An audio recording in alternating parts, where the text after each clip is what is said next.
RNG? I don't even know what that means. No one knows what it means, but it's provocative. No, it's not. It's Gets the gross. people going. Random news. RNG. TGP.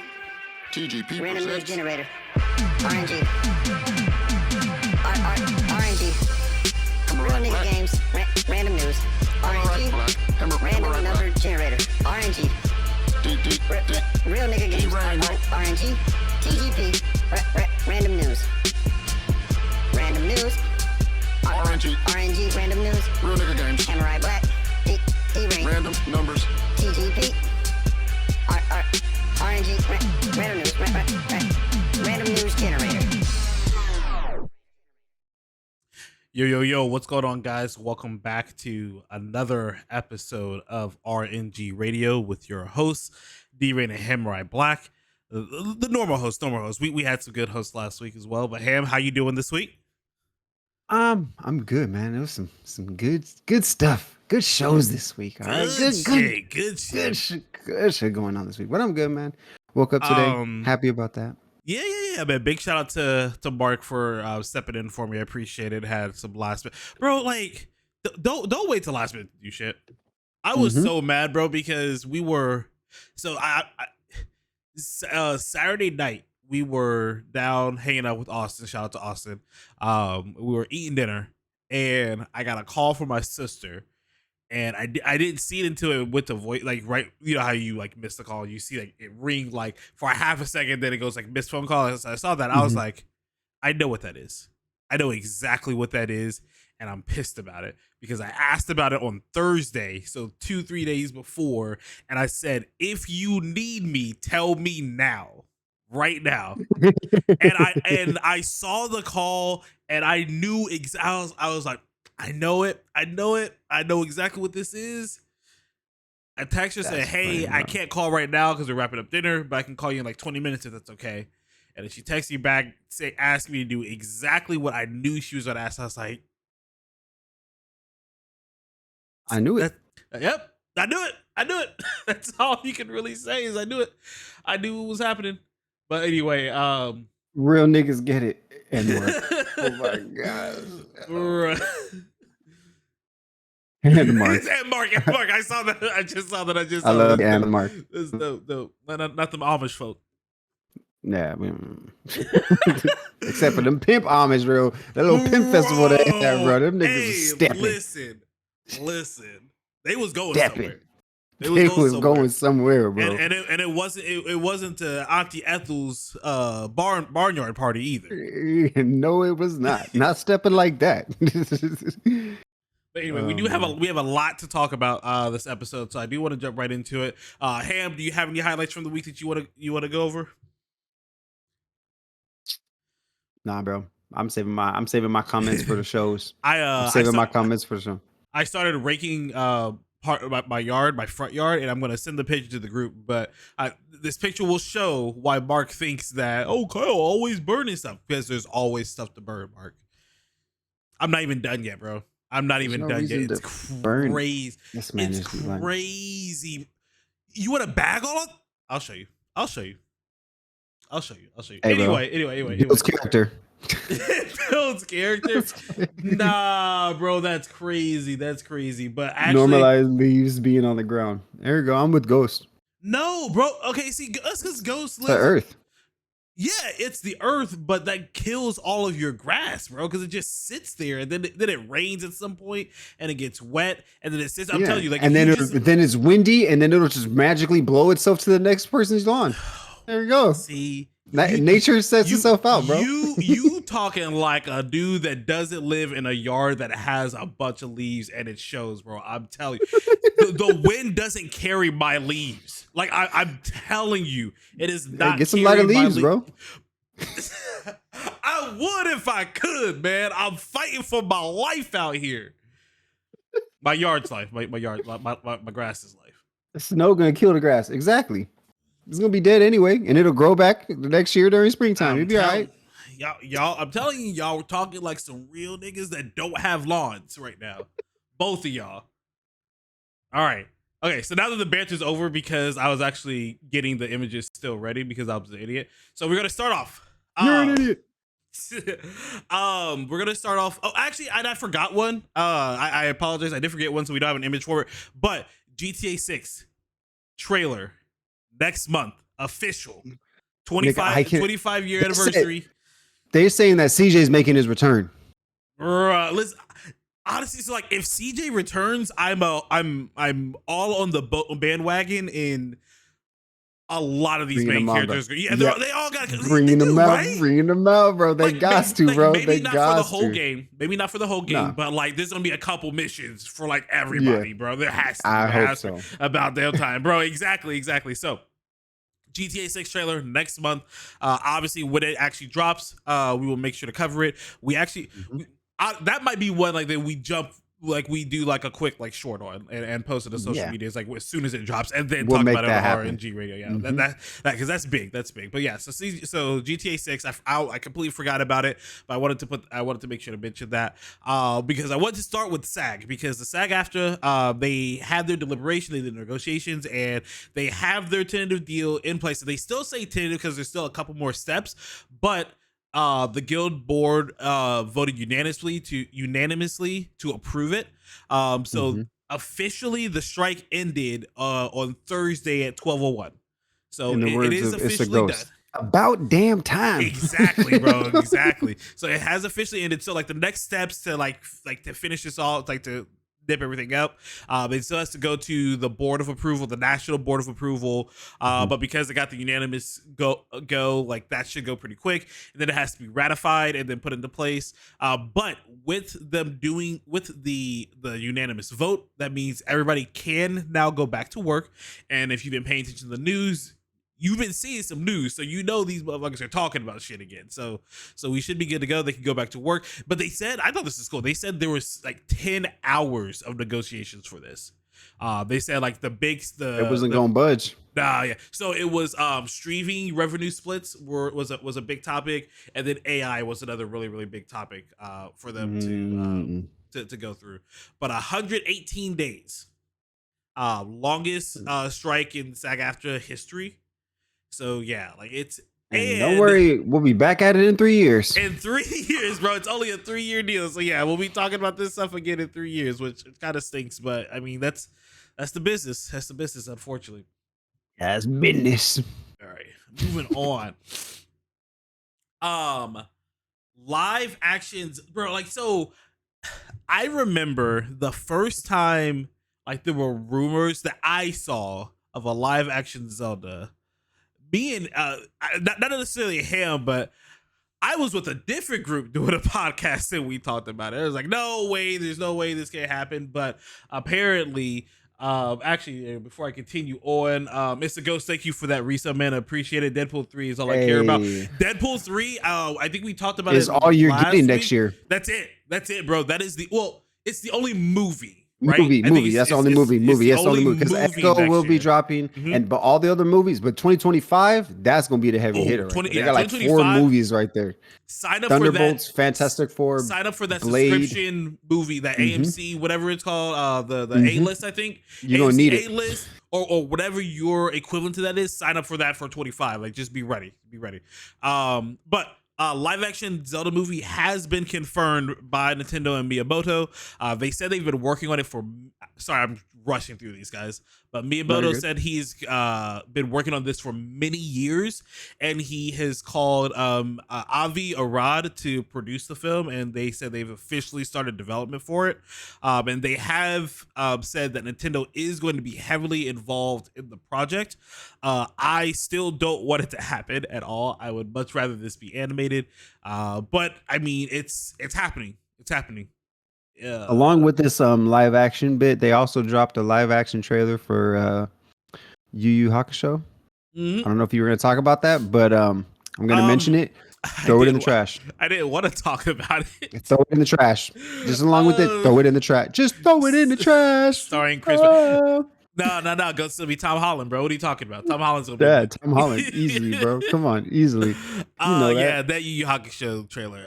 I'm not feeling it, man. Right. I'm not feeling it. I'm not really feeling Like it at all. I'm just gonna touch base on it really quick. There's certain things and there's certain people like that, like in anime, that have a certain look, bro. Like that's just one of my things. They have certain looks, okay, all right, and they're supposed to look a certain way. And when you don't do that, you know what I mean. You're gonna make people mad, and then you give us this shit ass trailer, and you're like, hey, yeah, don't worry, it's still coming. D-Reign made a very clear point. We saw a lot about One Piece, a lot about Line. I ain't seen shit about Yu, bro. I saw a fucking poster like 5 months ago. Okay, I heard some shit last year. Yeah, we saw Hiei like for the first time last year, and Hiei doesn't look terrible, but he doesn't look good either. But yeah, no. So, Ghost, well, I'll make sure to send you the link for the trailer so you can watch it if you want to. That did drop literally yesterday. I'm not a fan at all. So I think that's probably why I forgot. About to get that Cowboy Bebop treatment. It is. It 100% is. Like, which sucks because it's like one of my favorite anime. But anyway, so yeah. So Legend of Zelda live action is coming. The tweet specifically said it's going to take some time for it to complete it. So I feel like maybe like what he's saying is that they've been writing the script and deciding like how they want to approach it for many years, and now they just started production for it. So like we're definitely a ways off for it. But it is happening. So yeah, get ready. Ready to be Super Smash 2027. And good news, we have talked already that Arcane is getting a second season. They did confirm that that second season is coming next November.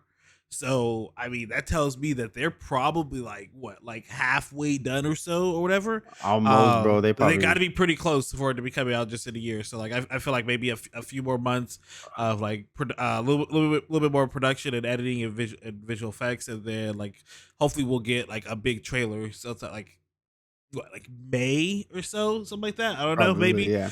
But Arcane season 2, I started to rewatch Arcane yesterday, so I'm excited. I think that's gonna be that shit is so good, bro. It's such a good show, bro. If you haven't, go watch that shit, yo. Netflix.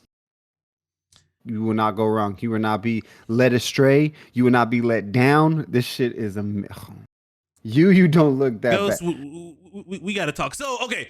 If we're gonna keep bringing this up, I personally think the spirit gun did not look that bad. No, it didn't. The spirit gun didn't look that bad. I think Hiei doesn't look terrible. I think in that frame that we saw of Toguro, neither of the Toguro brothers looked bad. But the problem is, how are you gonna get that guy to morph into a fly swatter or whatever he's gonna morph into, a sword and shield?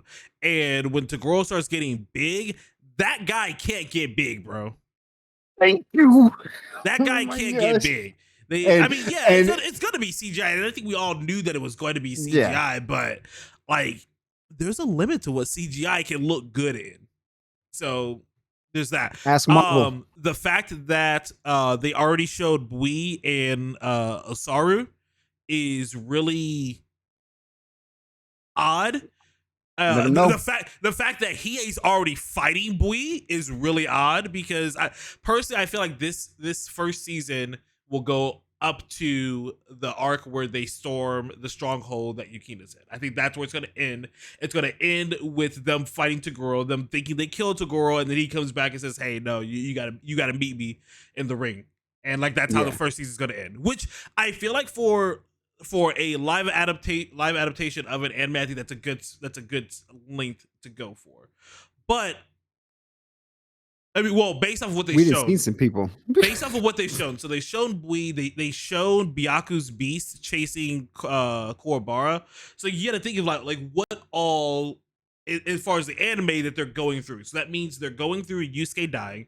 They're going through Yusuke fighting Hiei Kurama, and I forget what the other guy's name is. So they're going through that. They're going through the full Sacred Beast arc. So like, and how many episodes is it supposed to be? That I don't know. I don't know if they said how many episodes, but they're going through the entire Sacred Beast arc. And then I think after that is when they finally get to the stronghold. Mm-hmm. So like that's at least maybe like I'll combine the first two arcs, so like him dying and coming back, and then the fight. the three sacred artifacts or whatever. We'll say that's one arc. So that's one arc. Sacred Beast is a whole major arc. Yukina and getting Yukina back, like that's three major arcs that you're trying to put into this one show. I just joined. You guys see the Devil May Cry anime announcement off of Netflix? I did not, and that makes me really excited because so literally right after this is over, I'm looking for that. So Plugsy, thank you, because like that that could be major. That could be major. There's a movie called Incredible Hulk. Ever heard of it? No. Yeah, I've seen the one with Eric Bana. You remember that? Nope, I've never heard of it. Never heard of it. Never watched it. If One Piece can do it.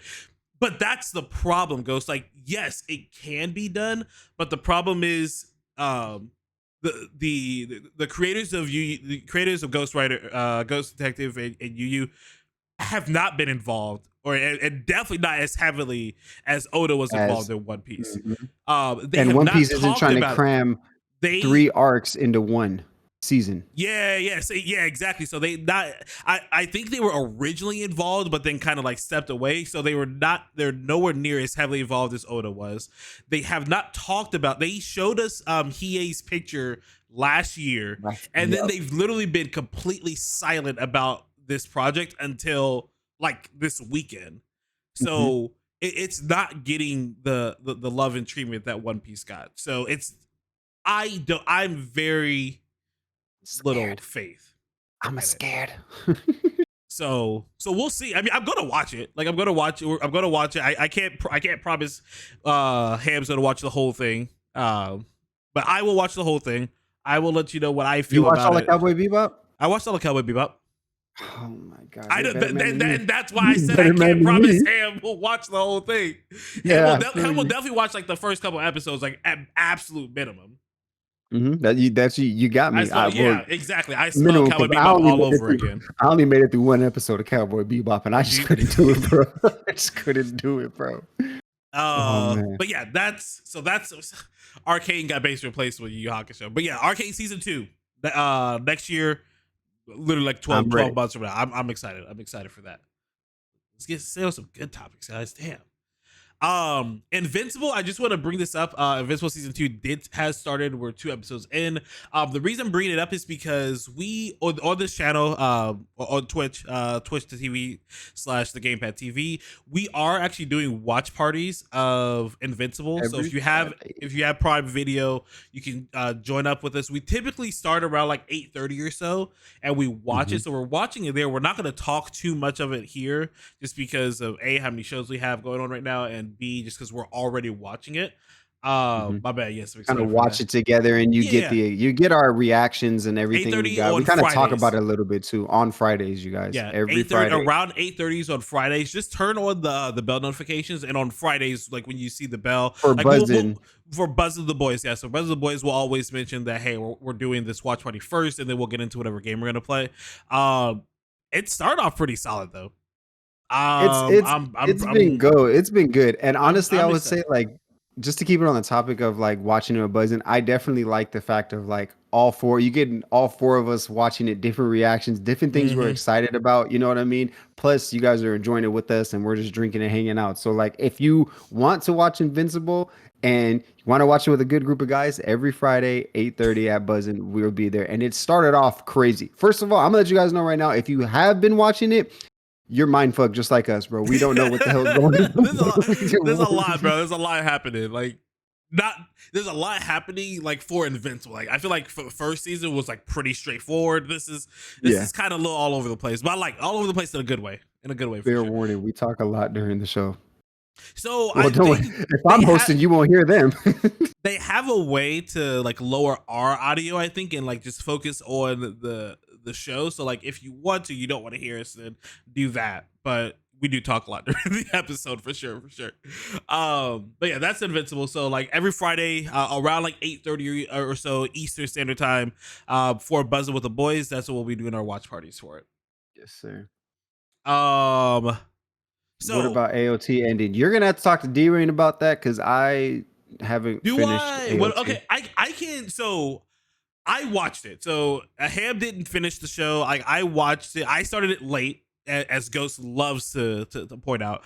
I kind of binged through the show, and I actually just watched the final chapter last night. I think that Attack on Titan is definitely better than your average anime, like 100%. LA puts it top 10. LA has it, I think, at number 10. You were like, LA has it at number 10. I don't necessarily know if I want to put it at number 10 because I wasn't a huge fan at the time. Well, so okay. I wasn't a huge fan when they started going into the lineage of the king. The lineage of the king and the founding Titan. And then when they did the time skip, I really wasn't a huge fan of, just because it takes the show in a completely different direction. I was expecting, we had it like a really survival-esque type of show that takes into a completely different direction. They kind of flip the narrative on top of itself. So it's a lot. Like that's kind of where I lost like real interest for it. But I finished it. I think it's really good. I think that Attack on Titan does a lot of good things. Does a lot of things really well. There is really good character development in it. I feel like for a few characters, the ending, I personally would have preferred the manga ending than what they did in the anime, because apparently they're different. Is what a friend of mine, Aiden, has told me, is that the manga ends with, and this is spoilers. Actually, no, I'm not gonna say. I'm not gonna say it because I know there are people that do want to watch. I'm not gonna say it, but apparently this does not end like the manga, and just know that going into it. Yeah, no, I'm not saying it. You just heard me say I'm not saying it. I hate you, Ghost. But yeah, your weeb is showing, D-Reign. I love it when D-Reign's weeb shows. No, like I love. No, it was a good show. It was a good show. I need a palate cleanser because like it does get like really heavy towards the end. There's a couple scenes in there that were definitely like hard hitting, and I keep cutting you off. Ham, what were you about to say? No, I was gonna tell Plugsy, yeah, just wait till Marvel starts going. You'll see the weeb and Ham come out. Don't you worry. The manga is better. What was I gonna say? But I will say, I know Plugsy, he doesn't read the manga. Don't let him fool you. Okay? No. I don't read the manga. I know people that do, so I talk with them about it. So I don't read the manga. But I will say, music is top tier in Attack on Titan.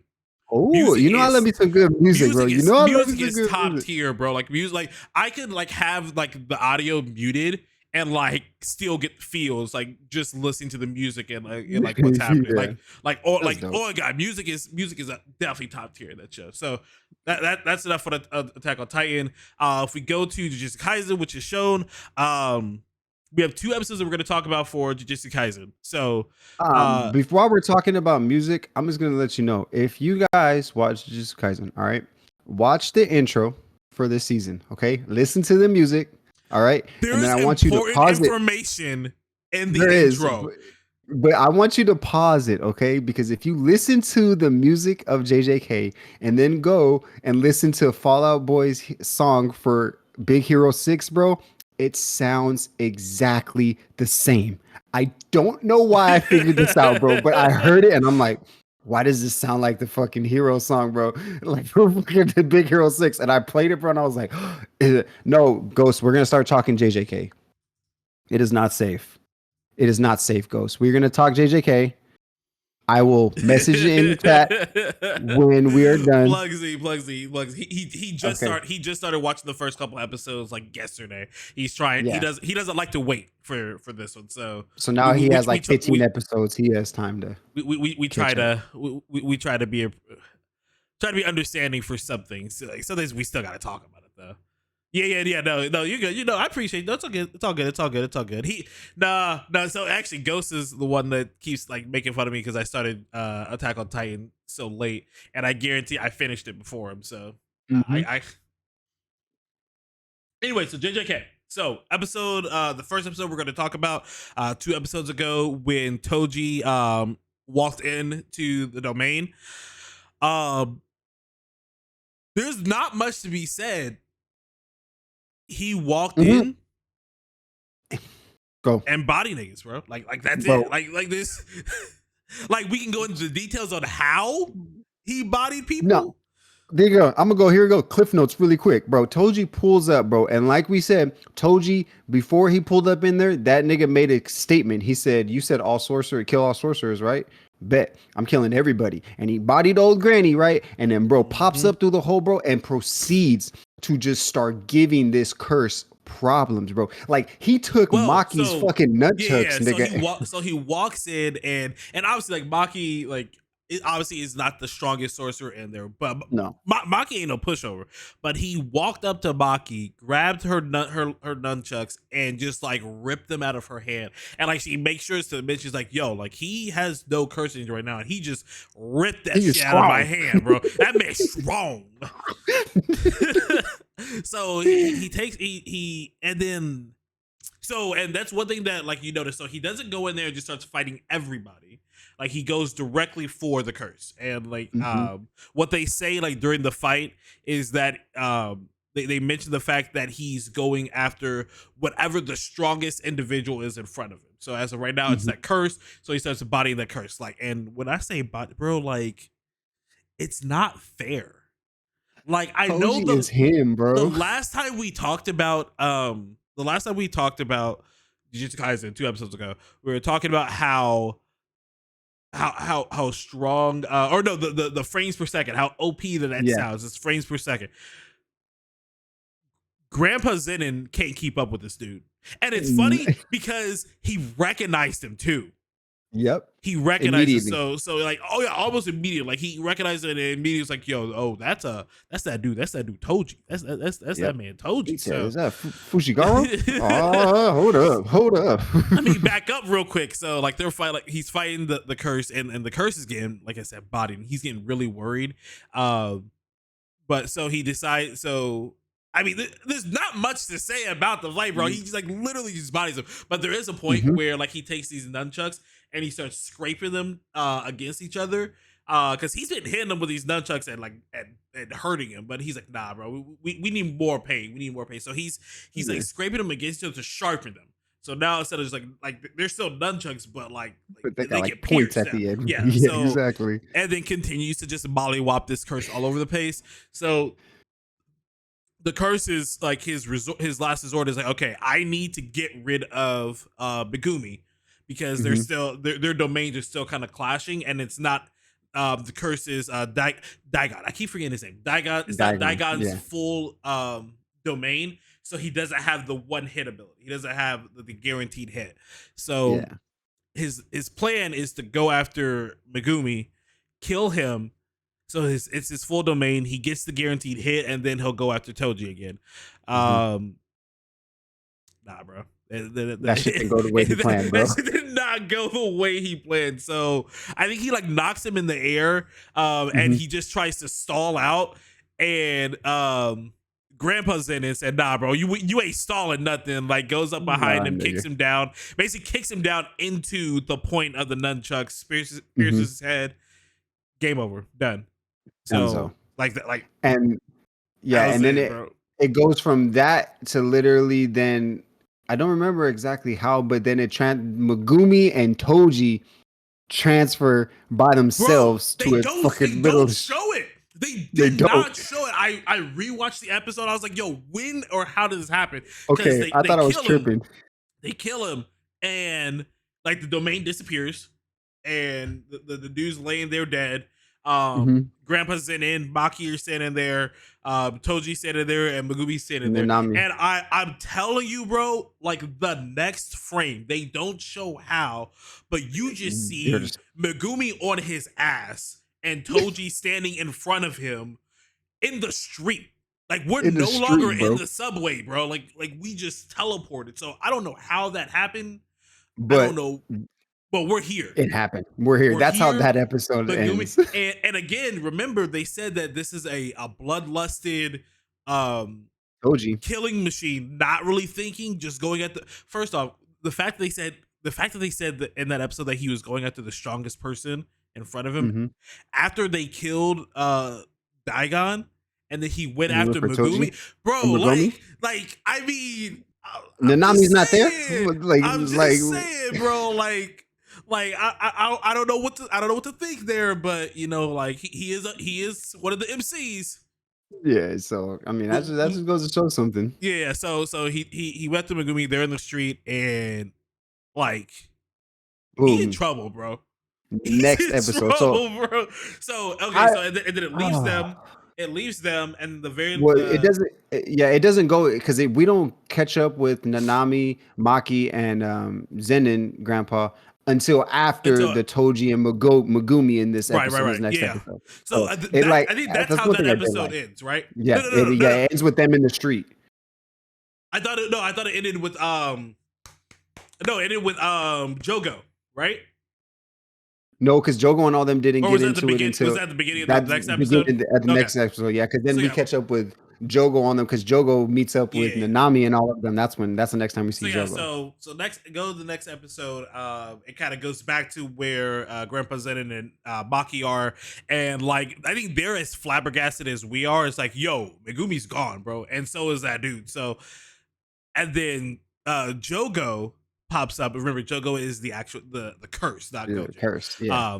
So Jogo pops up and in ultimate apex third party form, bro. He sees Grandpa Zenin. Remember, he ain't got no arm. So Grandpa Zenin. You're cracked, I'm pushing. I swear, bro. Oh my God, that's exactly what happened. And like he pushed, bro. He pushed. He ran into Nanami, burned that man to a crisp. He ran up on Maki, burned that bitch to a crisp. He ran up on Zenin thought he got away, bro. Yeah, bro. Like he got away for a second. No. Nah, bro. Crisp. And I think flame broiler. And I think that was just to kind of like emphasize like how strong he actually is, because he's fought Gojo what 3 times now, and Gojo just plays with this dude, bro. Like every time, bro. Every single time. But yeah, so he roasts them, like quite literally roasts them, and then he senses something, and he senses, actually, you know, before that, like it kind of flashes away from them, and it flashes to where where Yuji is. Like Yuji's kind of laying there, and you beat the fuck up after getting his ass whipped by Chozo. Don't forget that, bro. He got bodied, bro. He got bodied. But he's been able to rest for an episode and a half. Like he good, he good. So he's resting there. He's laying there. He was asleep. He was knocked, bro. But it's him and those 2 girls that we saw in the subway, like when they were sealing Gojo, and we saw from there and from like a little flashback that they kind of followed Geto before he actually died. So this would be pre-movie. And they were followers of him, and actually a couple other people that are there too that they showed, which I thought was really cool. One of them like Professor Love for him, blah blah blah, yada yada. But they find Yuji and they're trying to summon Sukuna. just like Jogo is. And so you guys know in the intro, there's a part of the intro where like they just like show a whole bunch of Sukuna fingers in like a scroll or whatever. This bitch just whips that shit out. Like, yo, how many you want? No. They only had one. They fed him the one. Jogo whipped out the scroll, nigga, with the other ones, nigga. You're right. So they're sitting there. You're just sitting there on the back, and the bitch walks up. She gave her one. First of all, bro. Yeah. I got a problem with some shit. If I'm sitting there knocked the fuck out and you open my mouth and shove a whole finger down my motherfucking throat, nigga, I'm gonna have a problem with you when I wake up, nigga. Listen. But he was swallowing them bitches though. So it's not like I was like, yo, like, cause I was thinking that's like, how's he gonna swallow that, bro? Like that nigga is a I'm like, dang, my guy. So yeah, so they fed him one, trying to kind of awaken him in. They knew where another one was. They knew where one more was. But then after they fed it to him, Jogo pulled up, like, sensed it. He ran there and he's like, nah, you not doing this. I'm doing this. So like she tries to, and the reason is because Jogo tries to kill them too. Remember, he tries to fire them. But he tries to kill them after, because he's like, how many of these did you give him? He tries to kill them. She has this camera ability, which I think is really cool, but basically it from what they explained, it's like she takes a picture of someone or something, and whatever that picture is, like becomes reality. So like Yeah. he tries to roast them, and it looks like they did, but then that picture, she took a picture of herself Of and both of them, like both of them, and because before that of it. picture was taken before, like, that became reality. So instead of them being roasted, like, they were still good. Which I think is a really cool ability. I think that's kind of That's cool. pretty dope. Yeah, that's pretty dope. So then we go to a flashback of Jogo's, where he's talking to like brain controlled Ghetto, and they were talking about like what they need to do to awaken Sukuna. And basically they said, hey, like, he's already got so many fingers, and Yuji's body kind of adapts to it, and that's how he's suppressing him. Mm-hmm. We have to overload this motherfucker, and we just gotta give him to him. And I think they said like 10. They was like, hey, we need to give him at least like 10. So then that's when Jogo whips out the scroll of the fingers and just starts shoving them bitches down his throat. Feeding him. Sukuna 100% wakes up. You see the task. So this is Sukuna with like 16 fingers now. Yeah, like I think he it's only 15 needs or like 16, 4 or 5 left at most, bro. Like, this is kind of scary right now. So he wakes up, and the girls and Jogo immediately start kneeling. Well, it's actually funny. The girls like fall like basically flat on the ground, and Jogo kneels. And I forget if he snapped or if he like flashed his hand or something. He just like stood there, blinked, nigga, and bro. it just did it, nigga. It just happened. Yeah, bro. And it literally cut off, like, he scalped Jogo. And, yeah, nigga, fresh and the cut. line, bro, and the line, he's like, you think one knee is sufficient? I was like, and nigga was like, all right. And bro, and then he was like, all right, bro, I'm done talking to you. What the fuck y'all want? that was it. And then she said what she wanted. She's like, hey, No. She said, you need to go defeat this person. Like, I want you to do this for us. Can you do this for us? Yeah, and then nigga was I like, I want you to kill Ghetto. And if you kill Ghetto, I've got another finger for you. And he's like, oh, okay. No. This nigga went, boom. You can tell me what the fuck to do? He said, one measly finger, you think you can control me? Bitch, who you think this is? This ain't Yuji. Come on now. He said, no, what you got? No, what you want, bitch? And I forget, she was trying to say something to him, but she tried to take a picture, and nah. And he grabbed the phone. He's like, oh, that's a neat little trick. Get this shit out of here, bro. Sukuna is on demon time right now, bro. And I'm here for all of it. See, Jogo, like, he's smart. Because he went to Jogo, because he's like, next, what do you want? Hey, bro, I don't want nothing. I don't want nothing, bro. I'm just here to let you know that there's some people here that you can use to make Yuji give you control of his body. I'm just saying, like, if I were thinking of a plan, I'd go torture some of these folks that are here and make Yuji control of his body. If you want to. If you want to. That's it. Now, nigga, Sukuna's like, all right, bro, how about this? You can lay a hit on me, nigga. Yeah, so you strong, right? You lay one hit on me, nigga. I'll come work for you. Yeah, he did. He said, he literally said. First off, he rejected Jogo's plan. First and foremost, he rejected Jogo's plan, and that's because of like what we saw like late in season 1.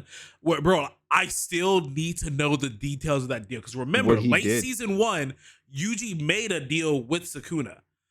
Like, and I think he gave him free reign of his body for like 3 minutes or something like that. It was something really small, but Sukuna had to put in something in the plan, in the works, or something in that time. Yuji basically blacks out and just reawakens after that. So he has some type of pact with Yuji already. And from the looks of this conversation, it's enough to suffice him for now, and he's cool. But so he says, nah, bro. But if you can let a hit on me, I'll just come work for you, bro. Like, yeah, it's cool. Jogo was shaking in his boots because, bro, for real. Because what Sukuna said wasn't an idea. It was like, nah, we boxing. Yeah, We he's like, boxing nigga, right now, bro. But if I'm gonna tell you this This right now, was- if a nigga walk up to you and tell me, hey, if you land one hit on me, nigga, like not even beat my ass, nigga, if you just like hit me one time, bro, I'll do it. I'll come Bruh. work for you. Like that's scary. Be scared. And again, it wasn't an offer. This is like, no, this is what's happening. We're fighting right now. And if you I can wanna hit throw me hands. one, yeah, I'm ready to throw hands, bro. I've been asleep for 10,000 years, bro. Like I'm trying to mix it up with Said somebody. I need to make sure my shit's still right. Hold up. So this whole episode is basically Jogo and Sukuna fighting, and Megumi and then, Toji yeah. fighting. Like that's the whole episode, which I loved. It was half and half. So Toji and Megumi were going at it. No, they weren't. The whole they were fighting. The whole fight is Toji trying. No, time out. Put some respect on Megumi's name. He was trying. He was throwing some hands. He was trying, but he was. Nigga, no, he was running the whole time. His bunnies was throwing hands. Hey nigga. man, that was funny. So he did the whole hair technique again, like the escape of hair or whatever. First of all, there's a lot of rabbits that pop up with that technique. So many, bro. There's And why so are their many. eyes red? That's scary. Yeah, no, that's fucked up. But them bunnies, bro, they was. They were throwing hands, bro. They was dying. They was going. They was dying. Yeah, like they was bro, dying. one-handed. Like, Toji was handling Megumi and everything he was throwing at him one-handed. No, bro. So remember, like we said, there's like a million hairs that pop up in this ability. Toji like kicks the ground and makes a crater in the ground. But because he makes that crater, like little pebbles of the cement like rise up, and they did it in slow-mo, so it was dope. So Yeah. he kicks the ground, and like some of the stones start raising up. This man starts pushing the stones with a finger, like these tiny stones, but making them like fucking bullets going straight through all the hairs were gone for a second, bro. Every single one of them was gone, bro. Like that was so dope. And while he was doing that, he had the nunchucks in the air because he threw the nunchucks in the air first. Mhm. And then after he got done, he caught the nunchucks. It was a dope scene. It was so dope, bro. It was crazy, bro. And then he caught one of the hairs like by the ears, like while he was trying to mix it up, bro. Like I'll tell you, these hairs were throwing hands, or they was trying. They like, were trying. They were best effort. I give him an A for effort. A plus for effort, bro. 100%. Y'all got body, though. Man. Y'all got body. Y'all got your ass whooped. So basically, and then like that's when like it was like Megumi's like, no, bro, I gotta get out of here. And like you gotta hear his idea because his idea is to last long enough so that he can get outside of the field because there is a sorcerer there that can help heal people. So he's trying to get to her so that he can get some help because he ain't doing this by himself. He ain't gonna make it. It don't work that way, bro. It don't work that way because Toji was on his ass, bro. Straight bumper, nigga. So, and honestly, I'm so mad I do. I forget how it happened, but it got to a point where he's out of options, bro. Like he knows he's out of options at this point. And Toji, I think he just straight up asked him. He's like, "Yo, what's your name?" or something like that. I don't know. I don't know if it was like he was like impressed by like his ability or what have you. But he asked him what his name is, and he told him he's like he just said Fushiguro, nigga. Yeah, he said he Fushiguro. didn't even say his first name. Yeah, he said last name. Yeah, he just sure that he said Fushiguro, and as soon as he says it, so that's one thing that I don't think we never really mentioned. Like while Toji's been on this like bloodline, like as soon as he like transformed, as soon as his soul entered that body, his eyes have been like dark violet, like really dark purple. As soon as he said that, his eyes went white. Yep. They were white. So it's like that whole bloodlusted thing was gone.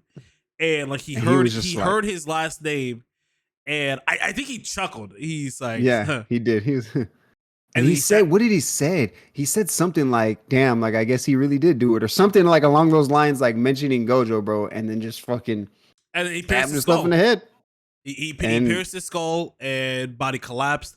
You see like I guess like the essence, like, but basically you don't see like Toji's likeness anymore. His likeness. It's back to the sorcerer that was the grandson, and the dude's dead. And Megumi is puzzled.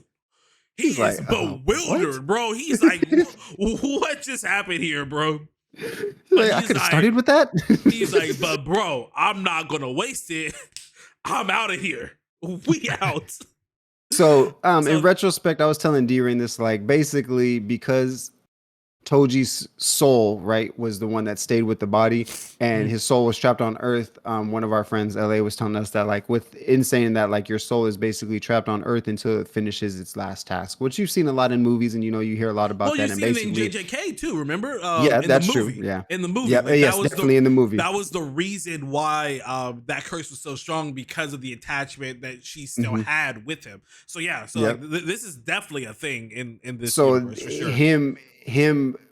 Basically him seeing his son grow up and not be a Zenin like he thought it was going to be, and Gojo actually taking him and him holding his name still, he was like, dog, I'm at peace now. Like, I'm good. I'm like, Gucci. I mean, if you think about it, bro, all we seen him, he came through, beat two of the strongest niggas' asses, right? Turned around, got bodied, ass too, bro. came back, bro, whooped the curse's ass, and was like, "Oh, my son's here, bro. We good, bro. My legacy is being lived on." Doom, Dunzo, like perfect. I wanted more of him though. Like I'm still sad he's gone, man. We need more of him, but we need more of that on the sorcerer's side, because, like I said, with Gojo gone, we struggle busting. Gojo gone and Sukuna awake. It's a problem. Yeah. So that's that fight. Like we said, there's one other fight that's happening. That's the Jogo Sukuna fight.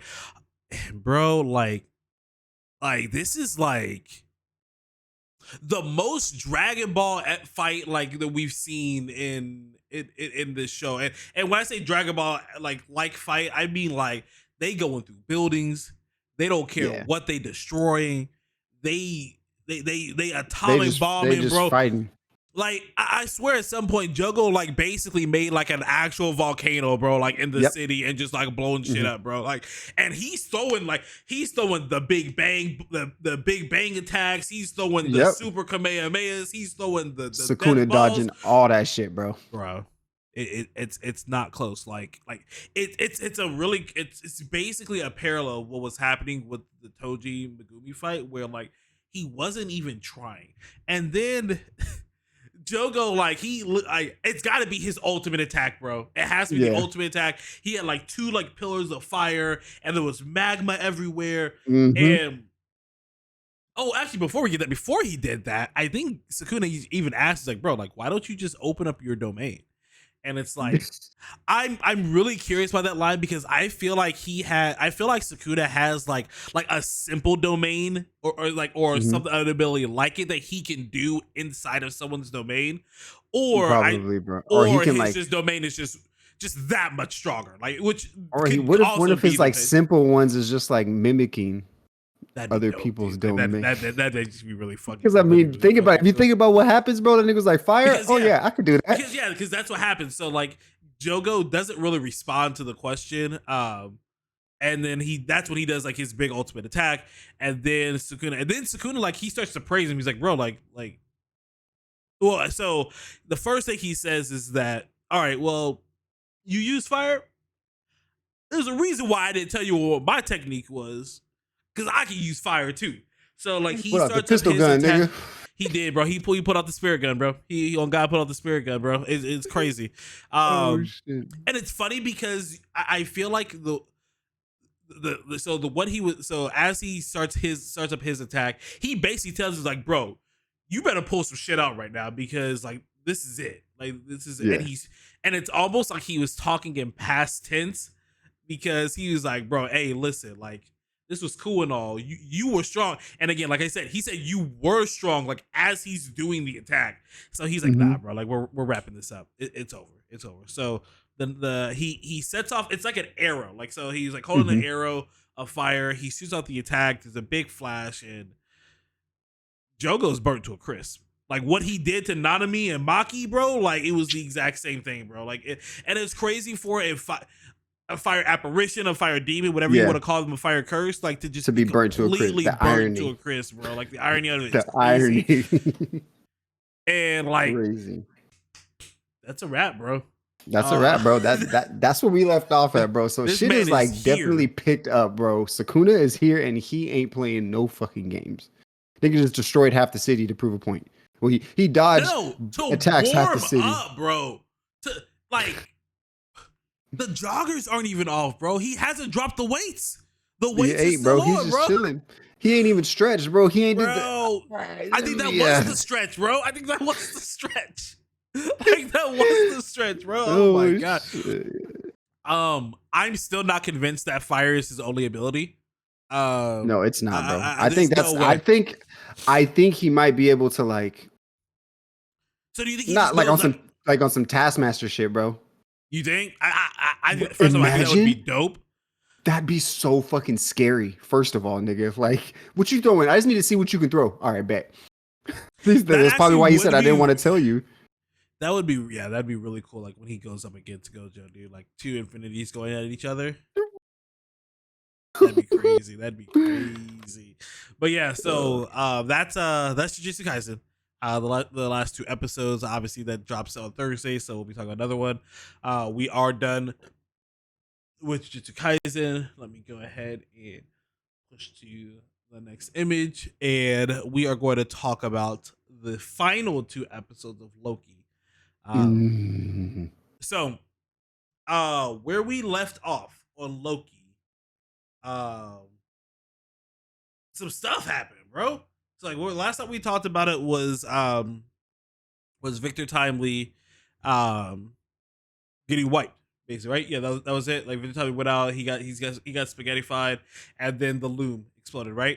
Like that was the third to last episode, right? No, I believe that was the last episode because if you remember this most recent episode starts off with him being able to control. Yeah, the most recent, the last episode. Yeah, so the last episode was Timely doing all that stuff. Then getting to the point where that's what I meant because we're doing both episodes. So we're doing both episodes. Yes. The loom explodes. That's the end of that episode. So the next episode, Loki gets thrown into. It's weird because like the loom explodes and Loki gets thrown into what seems to just be a timeline, but like he's by himself. No one's with him. No. Yeah, like when he starts seeing where everybody would be in the timeline if they never went to the TVA. That's the second to last episode. Yeah. You're right. Because then he learns how to control it. Then the final. Okay. Episode 4 was the bright light. So go ahead. Keep going. Yep. So he goes into a timeline, and the first person he sees is it's Casey, right? That's the first one he sees. Yeah. So the first thing that we see is he gets thrown into. We see OB, but he's going by the name Casey, like that's his real name. So he and OB is in Alcatraz. This man is a prisoner in Alcatraz, but he's planning an escape with a couple of guys. No. That's Casey. Casey and OB are 2 different people. Casey was the other guy that was working. Casey's the analyst. Sorry. Sorry. Yes. Casey the analyst. Dude, I'm terrible at this. It's all right. I got I'm terrible at this. Thank you. That's why there's 2 of us. So Casey is the analyst that was working with OB. Sorry. Yes. But prisoner Alcatraz, they're planning their escape. They get out of the prison and they're jumping and it's actually really funny because if you look up like there has been a couple prisons that have escaped Alcatraz, so it's kind of cool that they tried to like kind of mirror that exactly of who it was, and they don't know where those people are either. Well, they say that at all. Yeah, I'm pretty sure somebody does, but you know whatever. So they're about to get on a boat, and Loki kind of just blips on them because he's time slipping again. So Loki starts time slipping again, and he slips into this timeline. He sees him, and he's like, Casey, bro, what happened? Yada yada. And obviously Casey doesn't know who he is or what he's talking about. Not my name. He's not even going by Casey anymore because it's Frank, right? It's Frank. That's Frank, what he's been going by. So they're like, bro, like I don't know you. Get away. We gotta bounce. We are literally trying to escape from Alcatraz right now. And he's like, yo, just go away. And then Loki time slips and they look back. He's like, oh shit, he actually did go away. What the fuck? Anyway, let's continue on with that. So they continue on. And then he time slips into a hospital. And he time slips. He doesn't stay there long. He literally time slips into it. And B-15 sees Is a him doctor time there. slip, and she's a doctor there. Like you see her working with a child or whatever, so she might be a pediatrician, but she's a doctor there. She sees him time slip in, and then he almost immediately time slips out, but she sees him. It's like, yo, like, what's going on? Like, where did this person go? And then he time slips in front of. So I wish he was like an actual instructor and not a fucking salesman, bro. Still, bro, he was like, So he time slips, and we see who Mobius is, and Mobius is a obviously he sells jet skis. He's not like an instructor or anything like that, but it's NATVs. NATV. He don't care nothing about no ATVs, bro. Like he don't care nothing about no damn ATVs, bro. But he's really big into waters. What is it, like personal, like watercraft or what? I forget how you said it. Personal water transportation. Yeah, I'm like, bro, like stop. But he's a jet ski. He's a salesman for like for different vehicles, mainly ATVs and water skis. And the water skis obviously aren't doing well. Like they kind of make it a point to say that. But because he's nowhere near the ocean, bro. He's like in like fucking he's like in Wisconsin, bro. Like there's like nowhere near him. But that's what he's passionate about. Like he's all about these freaking jet skis, dude. So anyway, bro, so like he's selling those and Loki kind of time slips in and goes into the building to talk to him for a little bit. And again, Mobius doesn't know who he is. He time slips out. And then he time slips he time slips, and that's when he finally meets OB. OB he's a physicist professor that wants to be an author, but he can't sell any of his fiction books, bro. And like he desperately, because it's funny because Loki comes to him, he's like, oh. He asked like if he was if he's a scientist, he's like, well, I'm an author, and he asked him what he does. He says, I'm a fictional author, and he's like, well, fuck, I'm screwed. He's like, yeah, like I've been trying to get my books to sell so I can quit my like NYU or like some I forget what prestigious school it was, like professor in like aeronautical science or something like really really huge. He's like, oh great, you're a scientist, cool, bet. So basically, Loki just trying to get OB, quantum physics professor. Caltech. Thank you. Yeah. Caltech. So Loki basically is trying to get OB, who has never been to the TVA, obviously, to recreate a TemPad. Because he's basically talking about what's happening, and he's like, if I had a TemPad, I could go back to when all this started and try to change things. And he's like, dude, like that could take decades because I don't know any of the technology. And then Loki just so happens to have the TVA. Well, because remember he grabbed it when he was like doing all the time slipping originally. He caught himself in the thing. There was a TVA book, but anyway, so he had it. He has a TVA handbook, and he says like, hey, like you wrote this, and this talks about the TVA. How long can you do it if you had this? He's like, oh well, then like as long as it has what I need, then like we can get this wrapped. Loki time slips again, and it's funny. I forget. Wait, where does he time slip after that? I feel like I forget where it is. Is it with? I actually forget. No, because he stays with what's it called with Obi for a cool minute. Yeah, he stays with there for a little bit, but he leaves before Obi gets finished because I forget where he goes, but wherever he goes, OB finishes the TemPad. It's an arcade TemPad, you can tell. But he tells him it's been like 17 months. Yep. So it's been 17 months. I forgot where he goes. No, he goes back to Mobius. He goes back to Mobius. First of all, this nigga is a jet ski salesman in the Midwest of the fucking Americas, it looks like. And this nigga had this big ass house, bro. How? How did by himself, single parent? We don't know how long though. Mama could have been making bank, so like I don't know, but yeah. So he goes back to OB in his house this time, and he's talking to OB. Did you catch his kids? I did catch his kids. That was actually dope. I thought that was pretty cool too. I didn't catch it initially, and then Katie brought it up to me later after we watched it. But he has two kids, two boys. The older boy is the older one was the dark hair one, right? No, the older Or one the was other way the around. The light older one's blonde. hair Okay, one, yeah. so the older one's the blonde And he hair, loves like snakes. really rambunctious, like really like acting, like playing around and stuff. And the other kid is a dark haired kid who's like a little Mischievous, bit more lighting shit on mellow, fire. yeah, like so it was really funny. So he shows up, he's talking to not Mobius, I guess, because he's obviously in the timeline. I'm calling him Mobius. Yeah, I'm calling him Mobius. So he's talking to Mobius, and he starts telling him about the TVA.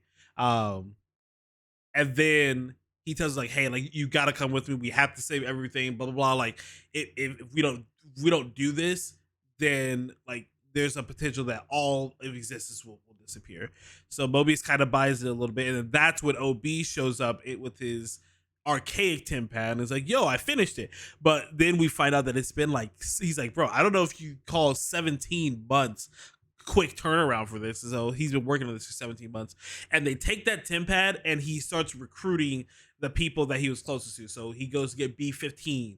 He goes back to pick up Casey from Alcatraz. Frank Casey. Frank Casey from Alcatraz. So he has basically the plan was to get. He said he can, The get plan all their was auras. to basically get all their auras because he said that they could technically track the aura of people to find a location. So because those were the people that were in the room before everything happened, if they were able to get all of those auras in with them, they could basically measure the aura, analyze it, and say, okay, we need to match this aura in a timeline to find where they were all at before everything exploded, so they can go back. So the last piece is they had to get Sylvie. And I don't know why OB didn't go with him. Like, I always thought that was really weird because he opens the door to go to Sylvie and like Loki walks through, but OB doesn't. It's like, bro, like no one else knew who you were. Did you just assume that she would still have a TemPad? Because she had one obviously before, but I always that just kind of rubbed me the wrong way. I was like, I don't know why he went by himself, but he went.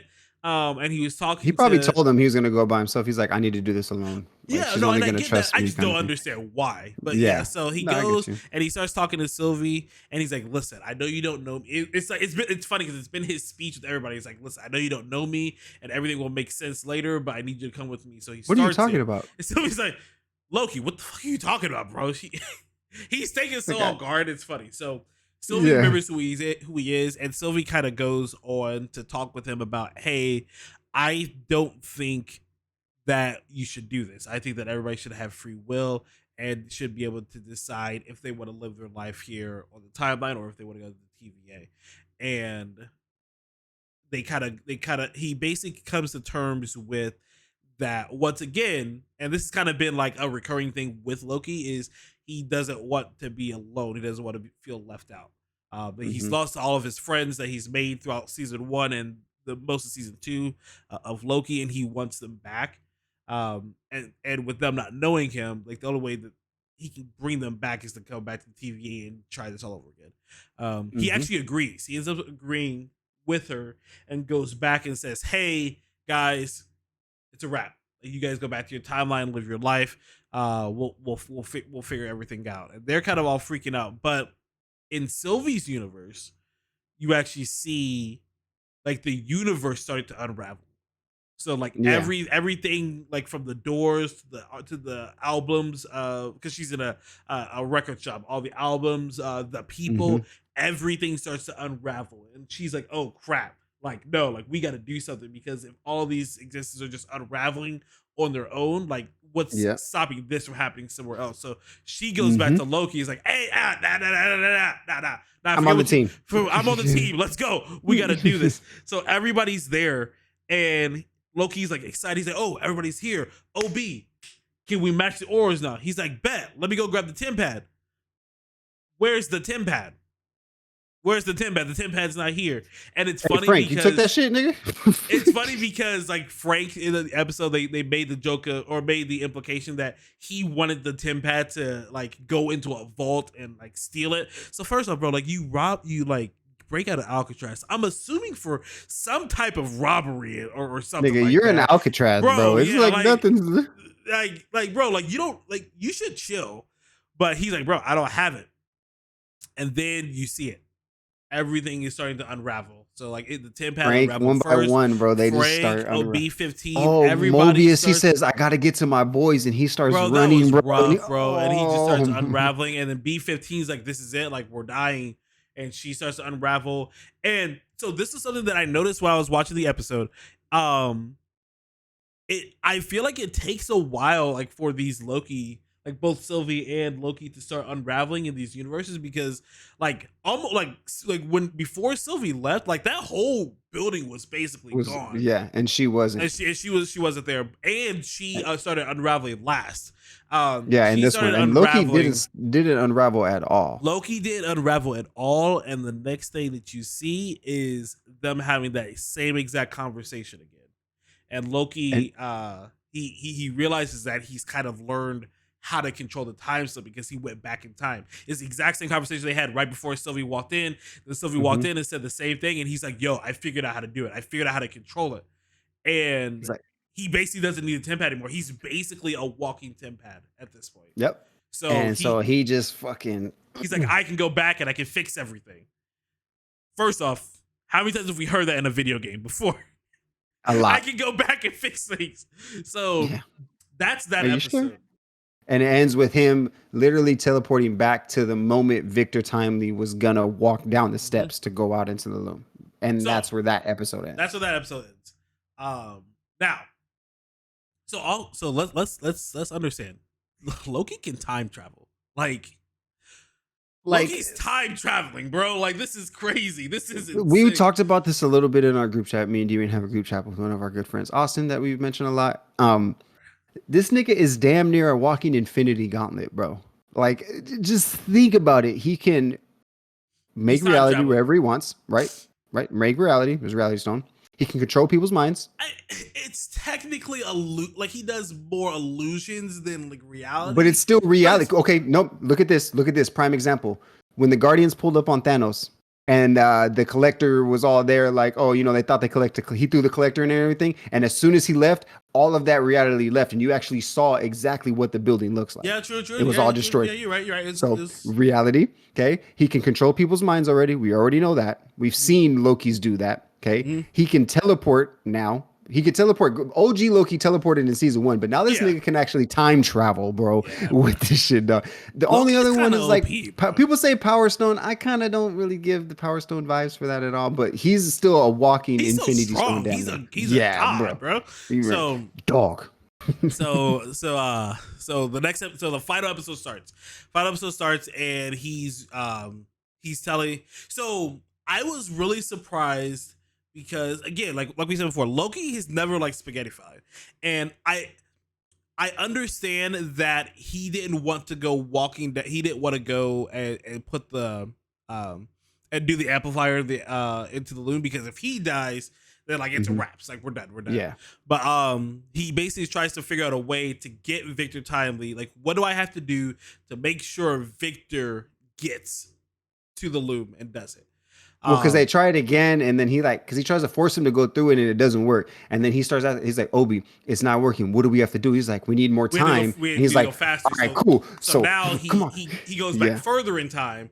And it's like, hey, but the thing is, you got to remember, now Loki knows like how things are playing out. So he's just like zooming through everything, and he goes further and further in time. And then he says like what? So now he's trying to get faster. He's trying to get this to be done faster. So he first starts by going back further in time and pushing them, making it go faster. That doesn't work.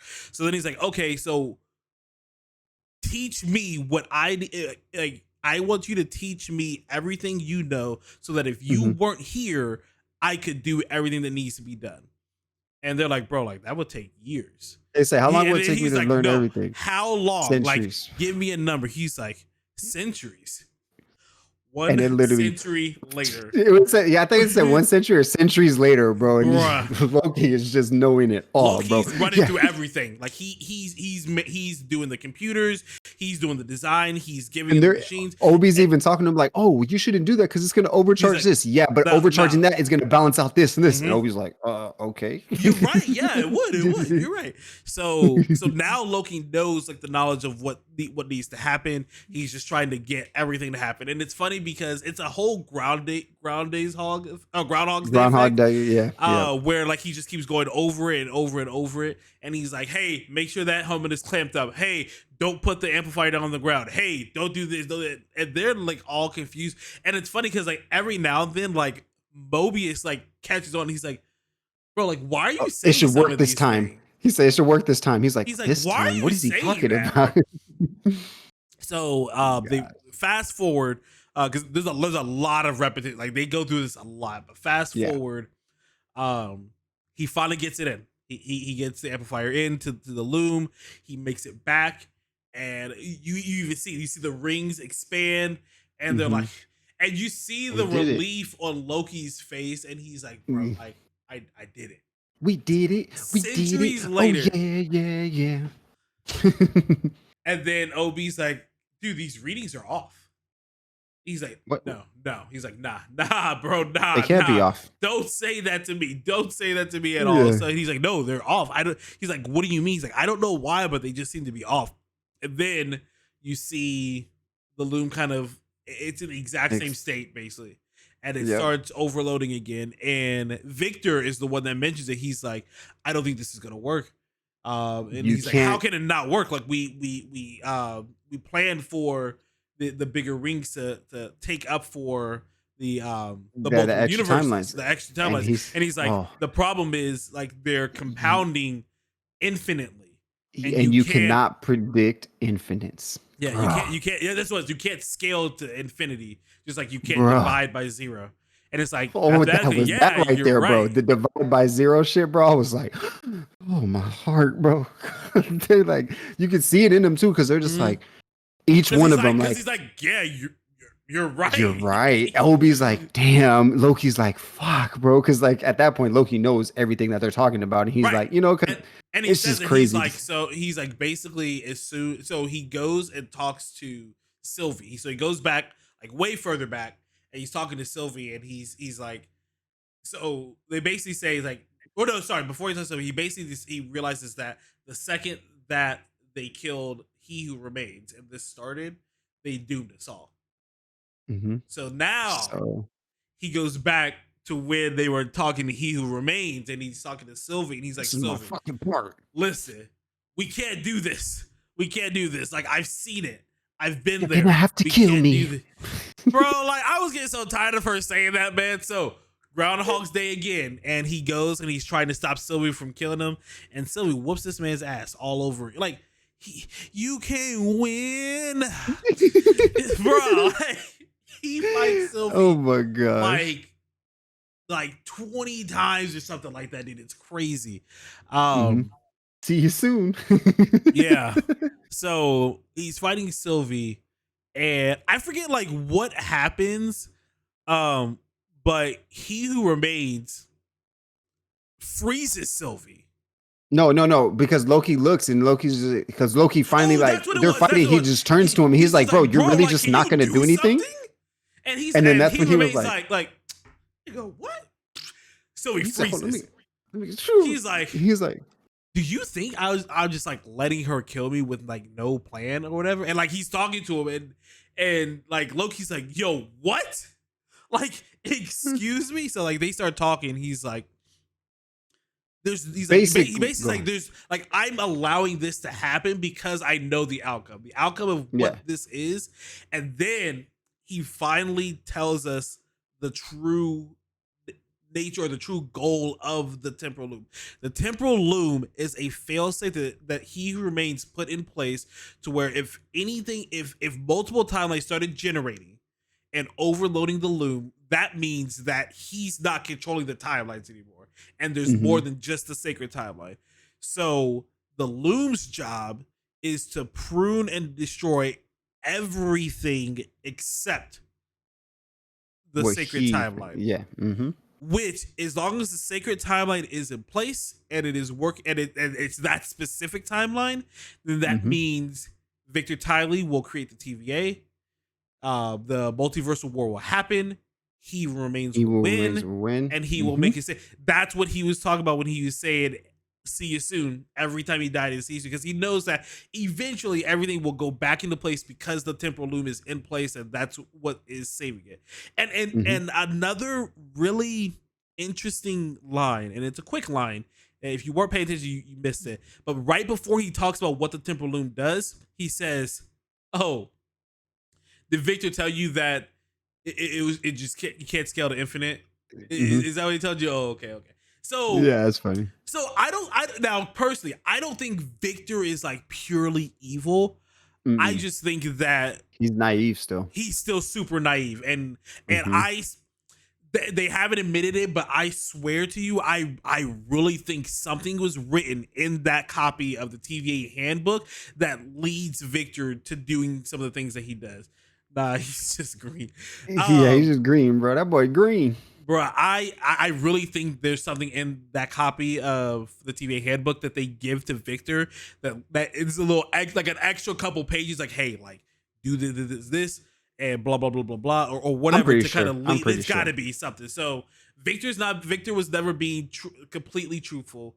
It was all a part of He Who Remains' plan. And he did. He said, timely. Bro, he did roast him hard, How you bro. gonna roast your own self?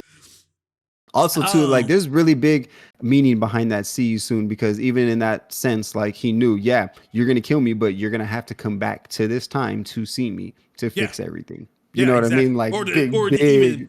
And honestly, it was more of a to learn everything too, because like they sit there talking, and like when he freezes Sylvie, he tells him, like, "Hey, listen, I know this is a lot. I understand. Reincarnation, baby. So I'm gonna let you play through this a couple thousand more times, and you just just let me know when you're ready to talk." So that he unfreezes Sylvie, and Sylvie's like, "Yo, like, what's going on?" And Loki, sly motherfucking devil, my nigga, throws up the finger and freezes Sylvie again. So he didn't need whatever machine that He Remains had on his arm. He's just able to do it. And he's like, "No, I know how to freeze time, bitch. Chill out now. Let's talk." No. That nigga froze time. And he said, no, because originally earlier in the night, King had told him, he's like, "Oh, what? Like, you think this is going to be the first time we had this conversation?" Because he asked, like, "Is this the first time we've had this conversation?" Oh, okay. I get it. Yeah, and then that's when Loki was like, "You think this is the first time we've had that conversation?" And King was like, "Oh, okay. Okay. I see you." That's what he says. He's like, I like you. You're my favorite. You're my favorite one. So basically the whole gist of their conversation is He Who Remains basically saying, is like, "Hey, listen, you're not beating me. Yeah. You're not gonna beat me, because even if you kill me, even if you kill me, I have fail-safes and plans for me to come back here. Even if somehow you destroy those fail-safes," so like, because Loki mentions, "Hey, I'll just destroy the loom, so then none of that will happen." He's like, "If you do that, then that's going to make it to where the multiversal war continues, and all of my variants, they won't wipe out everything except for a single timeline. They'll wipe out everything. So all of existence will cease to exist. So it's either," and he says it too, he's like, "It's either you and me work together to protect all of existence, or you kill Sylvie. Like, it's one of the two, bro. Like, it's one of those two things." So then he starts to time slip again, and this time he goes back all the way to season 1 of Loki. Episode 1. Okay, I didn't know if it was like episode 1 or 2, but yeah, like episode 1 when he's being interviewed by Mobius. And remember that interview where Mobius is trying to figure out how he takes, and like right before he puts him into the time loop with Lady Civ. Yep. So he's talking to him, and like he time slips in or whatever, and he asks him, he's like, "Mobius, listen," and he like speeds always like, "Hey, listen, I know what you're trying to do, blah blah blah, yada yada yada. Listen, none of that. I don't care about any of that. I need to know what, like, because at this point, like, this is the man told me. Like Mobius is Yeah. his dog, bro. Like this is like it. Obviously, like from this scene, you understand that Mobius is his confidant, and that's the person that he looks up to. And because he basically says, like, I need to make a decision, and I need to know how you would make that decision. And then basically he says, I need to know how you would decide who lives and who dies. And then Mobius goes in through a story, and he says that basically goes through a story of him when he was a lore analyst, like early in, and his partner, and they were supposed to prune someone. But when they got to the person, they realized that the person they were supposed to prune, the variant they were supposed to prune, was I think they said an 8-year-old kid or something like that, and they hesitated. And when they hesitated, it caused multiple branches to started to form, and then it kind of just spiraled out of control, like almost instantaneously because they hesitated. Obviously, this is a story of him and Renslayer. Like it has to be, right? Do you know who the little kid is? The little kid it has to be Sylvie, right? Yeah, it had to be Sylvie. That's what I thought. Yeah, that's why I was like, it has to be Sylvie. It has There's to like be no Sylvie. other. Yep. Because they hesitated. They started like they had to bomb all of these extra timelines to get back to what they were. They tried to go after Sylvie, and look, basically the whole story of them hesitating is Loki seasons 1 and 2. Is all of these different things are happening. They had to try to find her. Sylvie has killed people. They blah blah blah. And he's like, because we hesitated. So like, and then he's like, how do you live with that choice? And he basically says like, it's tough, bro. You think about it all the time. But you have to look at but that's what he says. Like you have to think of the bigger picture. The bigger picture, you have to keep focused on that. So then he time slips back to Sylvie and starts having a conversation with her, almost like the exact same conversation. And she's like, and basically the end all be all is that Sylvie believes that if you're able to, you should be able to fight for what you want to do. It's kind of because we're getting really long in this episode, and I'm trying to wrap it up because we still have things to talk about.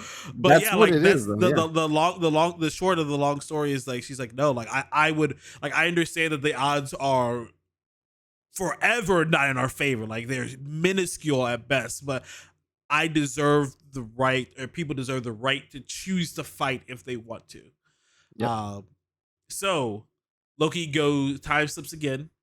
This time he goes back to the moment that Victor Timely is about to walk onto the platform, but this time he starts walking on the platform. So he gets down to the boardwalk. He opens the door, and honestly, bro, like I don't know why they didn't do this before, because I said it.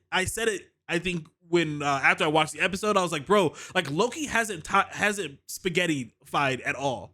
Like I know, like Sylvie, it took a while, but Loki has not at all. So at all, and I think that's weird. And I think that I don't know if there's been an official reasoning for it, but Austin and Ham have kind of agreed on the fact that during episode 1 of season 2, when he got yanked from the timeline, I believe this variant of Loki is not a part of any timeline anymore. Therefore, when timelines start to unravel, since he's not a part of it, he doesn't unravel because he almost exists outside of time at this point. Yeah.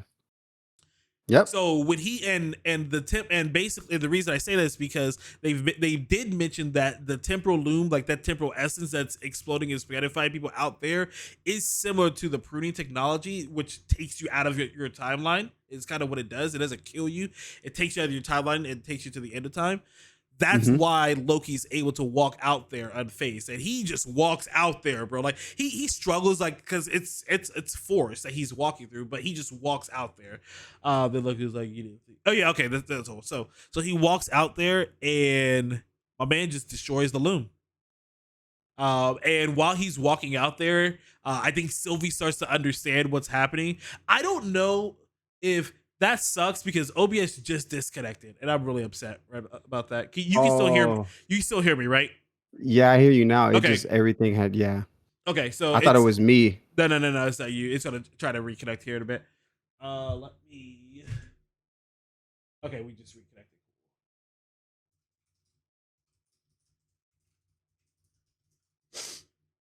Okay, Got it back. so OBS should what's up, G baby? So OBS should be reconnecting now. I think you guys can hear me. Hopefully you can. Fingers crossed. G baby, Ghost, can somebody type in chat to make sure you guys can hear us? Yeah, let us know. Make sure everything's on. I good. show that we're reconnecting, and I think it's let's see. Let me try to refresh this and see. As long as it says live, then I'll keep on going. Yeah, it says we're live. Okay. The face I was making when I froze. No. He probably had his mouth open.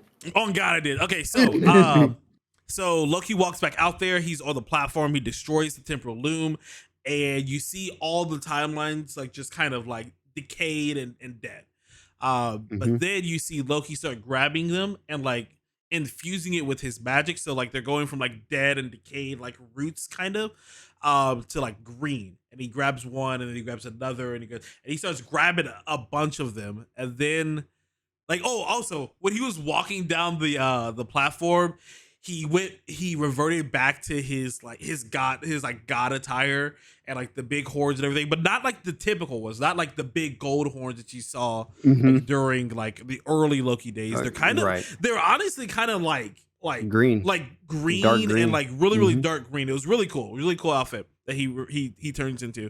And then like you see like kind of like space time like open up bro, I'm so mad because it opened up and I was like, yo, what the fuck is that? So he's grabbing all these timelines and they're all turning green, and then it all just like disappears.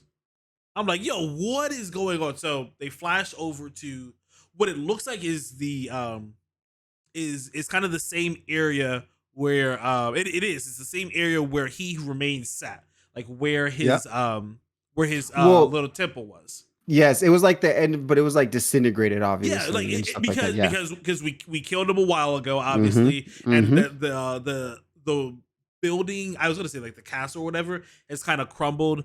But then you see Loki walking up, and there's a chair, and it's a reference to the conversation they had where he remains says, "Hey, I make the hard decisions. That's why they give me the big chair."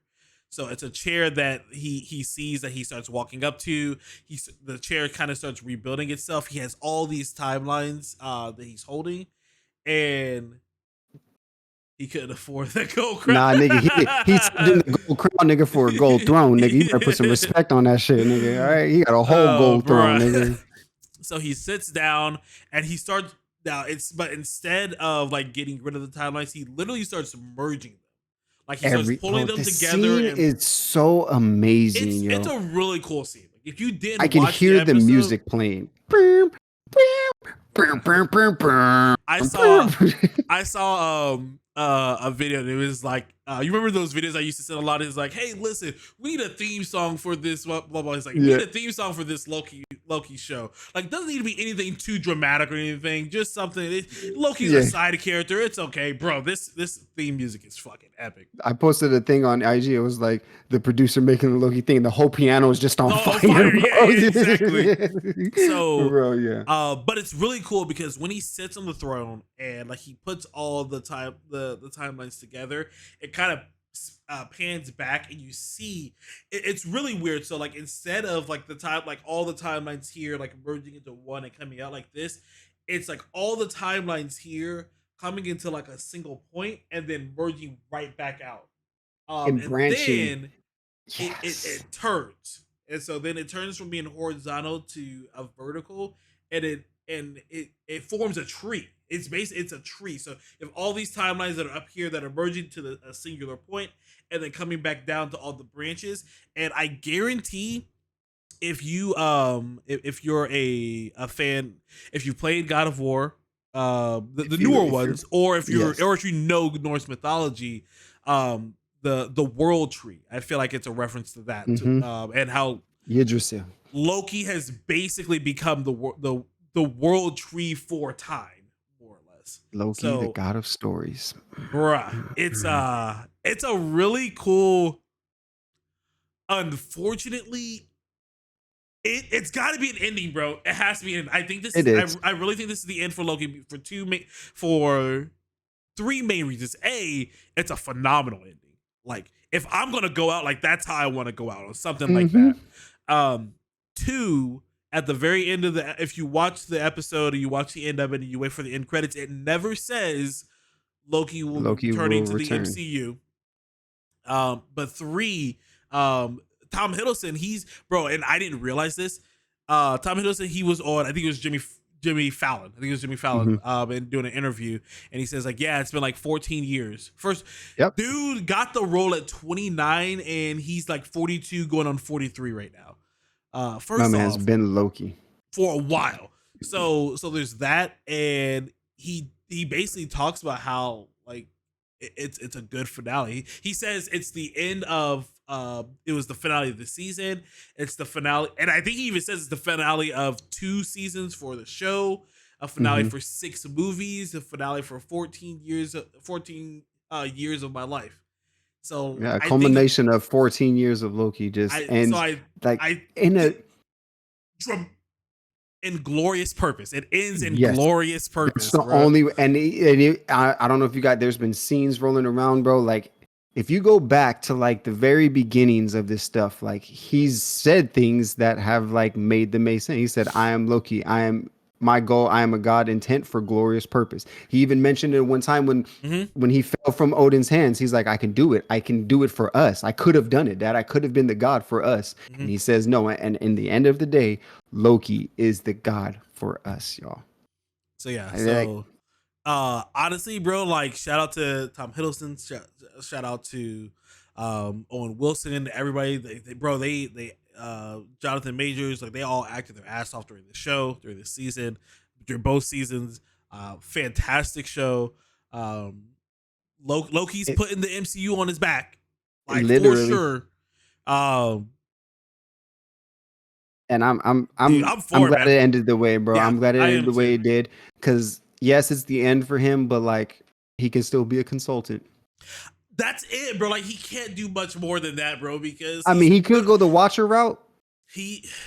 But I mean, think about it, like even the Watcher, like until it got to the I cannot interfere until you get your until ass Ultron whooped, came through and whooped your ass out your crib. Exactly. My man rolled up in his crib and said, "The fuck out of here, nigga! I like this."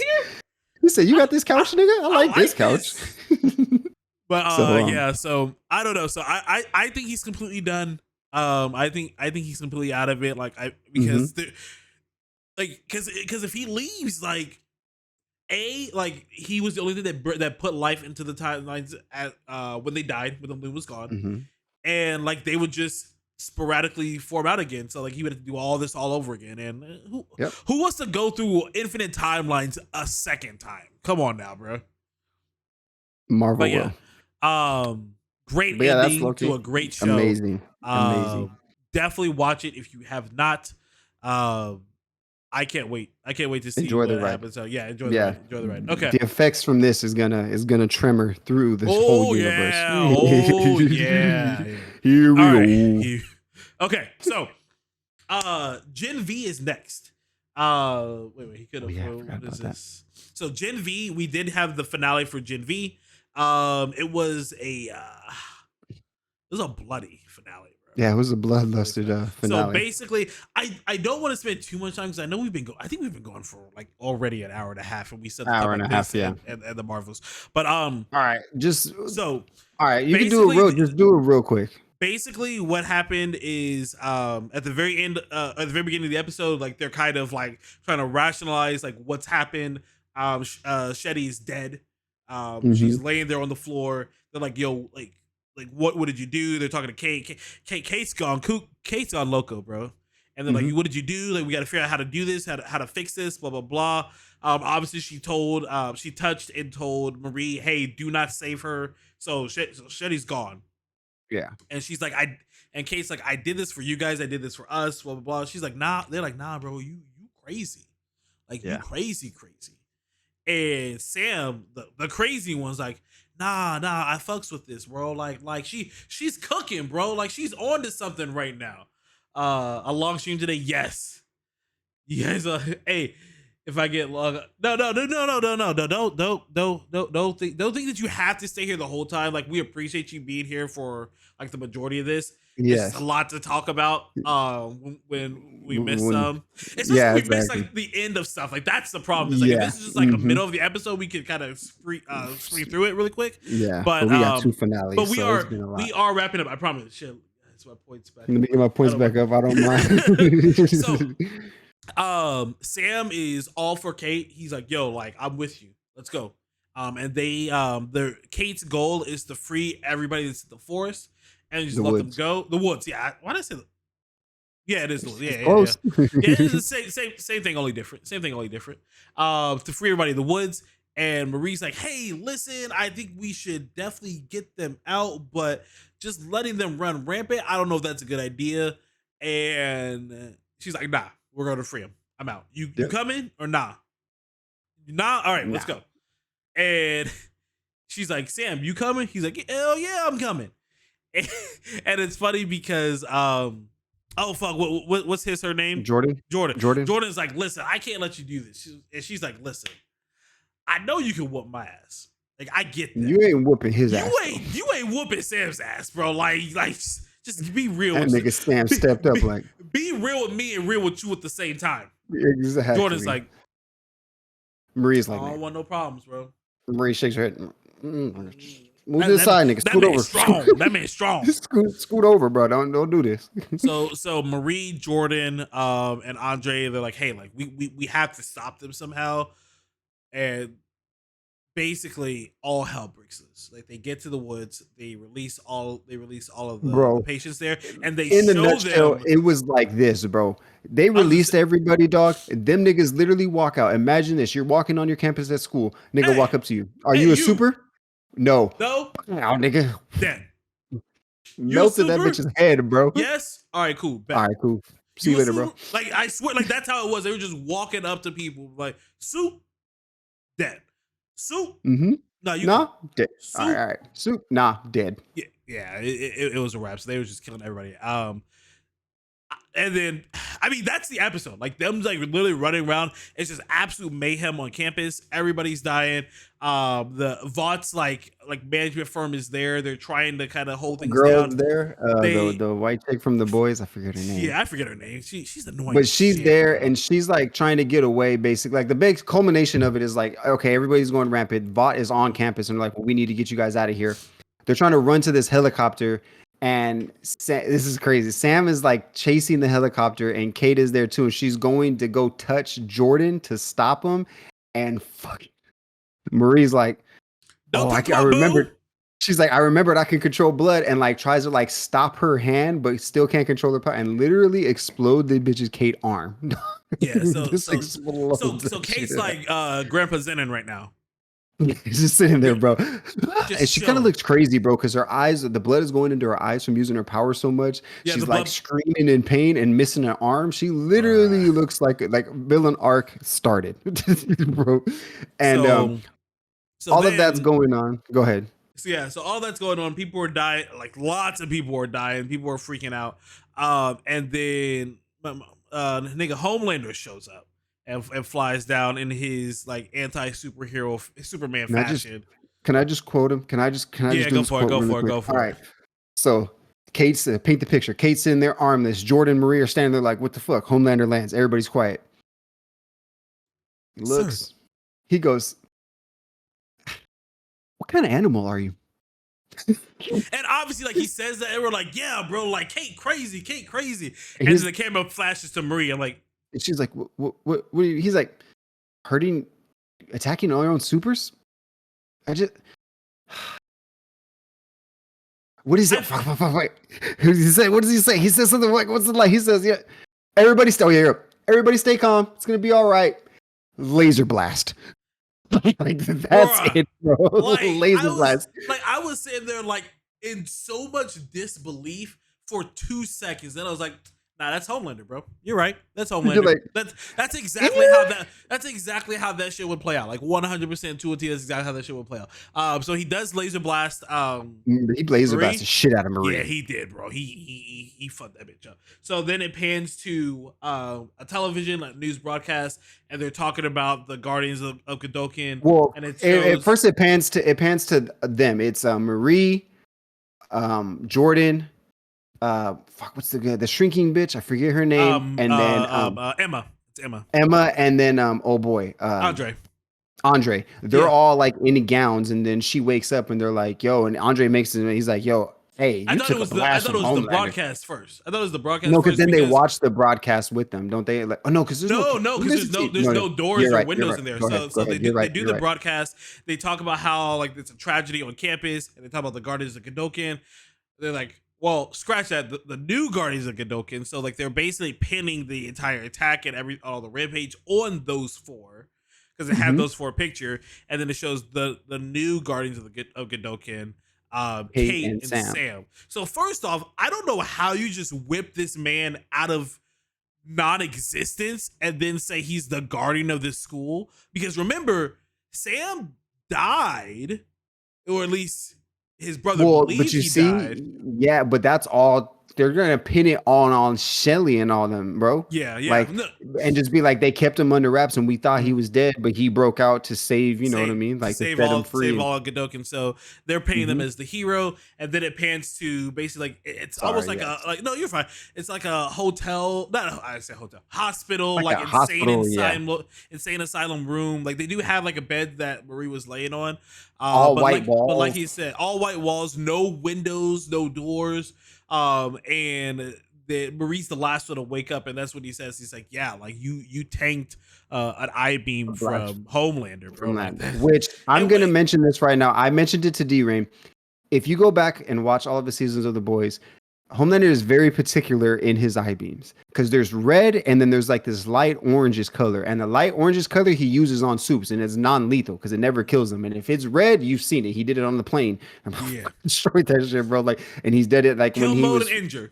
Kill mode and injure. Yeah. So, but when he blasted Marie, it was definitely a yellow, like a light orange blast. So she obviously is like in thing. But yeah, it ends with them, and they're just trapped now in that cell, I guess you could say, their little prison cell of four white walls.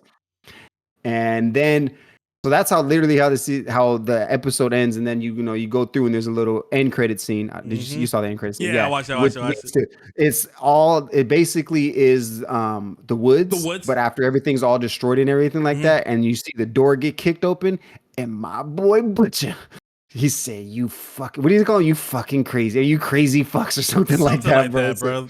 But like we said earlier, this season is going to lead straight into season 4 of The Boys. And then season 4 is going to lead straight into season 2 of Gen V. So we are going to have some more Gen V coming out. So this is going to be good, bro. Yeah. All right. Okay. And then the last thing we're going to talk about pretty quick, because it just came out. We're not going to go into too many details, but the Marvels did drop this weekend. Obviously, the story where Captain Marvel, Miss Marvel, and Monica Rambeau, because she doesn't have a name. You got the name? You caught it, right? You caught them mentioning they said Photon and Spectrum, didn't they? Yeah, said Spectrum. They said Spectrum. They didn't say Photon. She said Spectrum though. No, they did. It was when they first got to the ship, and like not when she was like throwing out individual names. Oh, okay. I know spinning through a lot. And it was when she was talking about it's like blah blah blah blah photon feather. She said it really quick, but I didn't hear quick, and then I heard Spectrum for sure, and I was like, yeah. It's like so. The movie did come out. I think the movie's really solid. I enjoyed it. My wife really she really liked it, but she really likes the character Miss Marvel. I think that the movie is definitely solid. I think the rating that I've seen, like Ham and other people gave around like 6 to 7 or so, somewhere around there, 7.5 for some people. It's a fun movie. There's definitely some comedic relief, quite a bit of comedic relief in there, bro. Their language's song, that shit had me cracking up, bro. I was like, that was crazy. They don't talk to you unless they sing. I mean, oh yeah, that nigga They bilingual. don't understand you unless you Yeah, sing. bro, that nigga bilingual. That shit killed me, bro. That shit killed me. But yeah, I'll give it to D-Reign. Go ahead. Oh, I was gonna say I like how they dived. So they dived into Monica and Danvers' relationship. I think really well. The dynamic they have with each other and what's happened between them. And why they should be a team and why they should be working with each other, but they're not. I think it did a really good job on a lot of fronts. I would say it was a fun and it was an enjoyable movie. It wasn't long, so you weren't getting these long dragged out parts. There were a few things that choreography, the fight choreography, like that's actually it was really solid. There wasn't a bad fight in this movie. Nah, not at all. And the fights were all really good. They did a really good job of differentiating the fighting styles of these three as well. Like they would completely, you can see the bruteness and the tankness in Ms. Marvel, and then you can see the kind of like sleek and elegantness of Monica and her powers, and you can kind of see like the rugged little kitty, more acrobaticness from Ms. Marvel. You know what I mean? And they definitely did that. Like I said, there are a few parts that they kind of just gloss over things and kind of just get shit in there to get it going, you know what I mean? And don't really deep dive too much into explanations of it, but there was character arcs. There's mad level ups in this movie, and the end credit scene made it worthwhile. Mainly for Miss Marvel and Monica. Like at this point, Captain Marvel is who she is. Like there's really not too many level ups. I don't think she's gonna get too many. I don't think she's gonna get too many. You know the part I'm talking about. She got a level up in this damn movie, bro. Okay. Nigga, there's no way, bro. There's no way. Like that's been her power. She said it. She's like, I just haven't done that before. That's all it was. Nigga, first of all, it's she like a level up because you can have magic, and I was almost upset when he said Black Girl Magic, bro. That shit was funny. But like my thing is this, bro. Like you can have powers, but when your powers take a huge jump in levels, you know what I mean? That's a level up, nigga. And she got a level. Yes, she had power. She can go through ships. She can hit heads. She specifically said, "I haven't done that yet." That's still a level up, nigga. Because it could be like, I'm level 1, nigga. I got a sword, but when I get level 5, I know I can make my sword get on fire, nigga. That's the level up. I can fly through a ship. Yeah, I can take a hit from somebody, but can you power a sun? That's a level up. But Black Girl Magic was like the comedic part of it. It was definitely funny and it wasn't forced. Like Kamala's comedic of being a kid talking to adults in like a real life situation of it. I loved it because it's just like, yeah, how do you expect a kid to just do stuff like that? You know what I mean? Like, that was the thing that I think when we were first getting trailers for this, we were talking about this. That was the thing that I was worried about is them because they did play to Kamala's like fangirlism. Like she still fangirled the fuck out of Captain Marvel and even fangirled Monica Rambeau. But can you blame that though? You can't blame her because that's her character. That's who she is. And that's any kid. I was worried that they were going to do it the entire movie and they did not. There was definitely a point in the movie where she's like, nah, we got to get shit done. Yeah. All she did think about it. Like, granted, Spider-Man didn't really fangirl over Tony, but that nigga fangirled over Tony when he pulled up at his head, nigga. He was like, what are you doing here? And Spider-Man, like, Spider-Man, like, he fangirled, like, during the fight, too. But it was, like, during that one fight at the airport, and that was really about it. And then when Tony pulled up to his crib, he fangirled over Tony like a motherfucker, bro. Like stuttering over his words. Yeah. But like, but I get it. Like she got to meet her hero, little fangirl. But Ghost is kind of all right. She did fangirl a little bit, a lot in the thing. But like I said, the movie's still fun and enjoyable, y'all. Like it's about half the movie. It's about half the movie. Like she was fangirling. Yeah, because I mean, like it took her to actually meet her, and then when she finally met her, you had to fangirl over there. But after that, it wasn't really too much of it. It was when she ignited the gate, the jump gate. I feel like that was the turning point. She's like, nah, we got to do this. Yep. So solid movie, really solid movie. I would say it's definitely worth the movie ticket. But I think it's worth the movie ticket. I think it's definitely worth it. Good enough action and stuff in there for like the explosions and stuff. Definitely. I'd say there is one end credit scene that is mad crucial. Like I don't think I emphasized mad enough. So let me try this again. There's a end credit scene that is mad crucial to the continuation of these stories. Especially with just happening in Loki. So yeah. Make sure you watch it. And it's not at the very end of the credits either. It's mid-credit happy- scene. I'm so happy they're actually doing that because obviously, like, I'm like not there's because I had to like- wait to find out there was nothing at the end. Because we watched it and I was like, and after it happened, I was like, all right, Kate, let's go. She's like, wait, there's not an anchor? Like, nope. Jordan already saw it, bro. I know there's nothing at the end. I saw. Jordan sat through the pain for us. I saw about like 2/3 of the movie theater still sit. I was like, all right, y'all can chill. You know here. what? If I know, bro, I'm gonna be that guy. I'll say, hey, y'all, there's only one. Don't wait. Come on, y'all. You're good. We got it. Let's go. Rotate out. Let these niggas clean up. Yeah, dude. But yeah, that's it. It was good though. Larkins are here to stay, by the way. Just throw that out there. Oh my god. Larkins bro. are here, bro. Fucking goose, They ain't bro. going nowhere. But yeah, so Marvel's solid movie. Solid. I think Ham gave it a 7.5. And I'm right there with it. I think it was really solid. Monica thick as 1,000, bro. Like, bro, I told you, I heard it clap a couple times. You know, when they was at the dancing place, bro, and her and start clapping. Yeah. I said, wait, ain't nobody playing the tambourine over there, bro. What's going on? Bruh. Oh, Time out. Is her scarf normally like that? man. Like an actual weapon? No. Okay, I didn't think But so. I like that they gave her that. I like it. Something melee that she can do because like she's not. I She's mean, whooping ass with that scarf. yeah, I didn't even know what that material is. Oh God. But yeah, She was, and then she was just able to whip work with it. We're not gonna get into that, but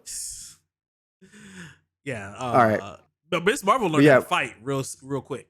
She learned to fight, bro. What? Don't get me started, bro. I told you there's a few bro. things. I'm gonna let it slide because she hey, learned all how right. to And fight if you guys real really quick, want to bro. know how Miss Marvel is supposed to be started, all right, and you know what I mean, done know how to correctly the first time, all right, be sure to check out Hams Declassified this Saturday for the start of our extra live stream. I'll be kicking it off with Hams Declassified to start it off. I got the first little phase. D-Reign's going to be in there. He said he has some Pokemon cards he's going to be releasing. He's going to be going through Spider-Man. Mark's going to be there with Pokemon games, and you guys get to pick what kind of retro game he plays. Yam and Sunny will be there going through some Guardians of the Galaxy, and we're going to finish it all up with some... Oh, he got his... Uh-oh. Bro, Got him. there's 120 packs in there. He is that's ready, not all- and yeah... Oh, go ahead. I would say that's not all of them. I got another pack that I'll be going through. Those are just the Halloween ones that are like 3 cards a piece or something like that. So those will be real quick. So there's more than enough packs that are going to be up. And then we're going to finish it off with some D&D, and we have some punishments there. Like I said, all of these donations are going to be going to the Extra Life for the children's hospitals. Basically, like Mark explained to that, like, you know, a lot of these hospitals, when the kids go there, they don't pay for anything. So the hospital pays for it through donations. So it's all for the kids, y'all. Like everything we're going to be doing is for the kids. So come.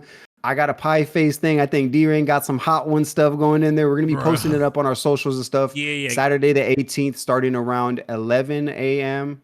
or 10 a.m. actually. 10 a.m. my time, Eastern, 10 a.m. 8 a.m. Eastern. if you're on the West Coast. On the West Coast with Hams Declassified leading in all day. It's going to be like a 12, 15-hour stream. It's I gonna be just want to thank everybody else too that's been in here all day. Jazz, Ghost, Plugsy. I know G-Baby popped in here for a little bit. We appreciate you guys going down to... Yeah, motherfucker. Yam and Sunny was here. We appreciate you, bro. I saw you. It was a long one, but like I said, with all these finales coming out, all these shows coming out, bro, we got to give y'all the information. We got to talk about it, bro. Sure. So, all right, guys, we will catch that's you it later. for me. Like we If said, D-Reign got anything else? No, that's it. So we obviously have buzzing on Friday. And again, like we can't stress it enough. Extra Life. If you can't be there, don't think you have to be there the whole time. Like show up when you can, jump in when you can, if you want to. But we're gonna be posting. We're gonna start posting a lot of that stuff on social medias.